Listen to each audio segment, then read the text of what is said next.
যদি আপনার bad boy image না থাকে, যদি আপনার 2-3টা মেয়ের সাথে সম্পর্ক না থাকে, যদি আপনার হাতের মধ্যে ট্যাটু না থাকে, যদি আপনি সবসময় সোশ্যাল মিডিয়ায় অ্যাক্টিভ না হয়ে থাকেন, তাহলে আপনি ইন্ডিয়া টিমে চান্স পাবেন না।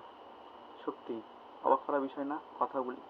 হ্যাঁ, এস বদ্রীনাথ তিনি অভিযোগ করেছেন যে আজকাল যে সমস্ত প্লেয়ার হাতে tattoo, bad boy image, social মিডিয়ায় সবসময় যুক্ত, এমন খেলতে পারুক না পারুক সে পরের প্রশ্ন, কিন্তু আপনি যদি এইসব করে থাকেন তাহলে আপনার ইন্ডিয়া টিমে সিলেকশন সুনিশ্চিত।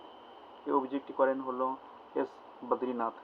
তিনি জানায় যে এখনকার ঋতুরাজ গায়কোয়াড়, রিঙ্কু সিং, এসব ধরনের প্লেয়ার ও সঞ্জু স্যামসন এরা ভালো মানের প্লেয়ার, এবং এরা এইসব করে না বলেই তাদেরকে নাকি বাইরে বসিয়ে রাখা হয়। ওয়েল, আপনার কি মনে হয় বন্ধুরা?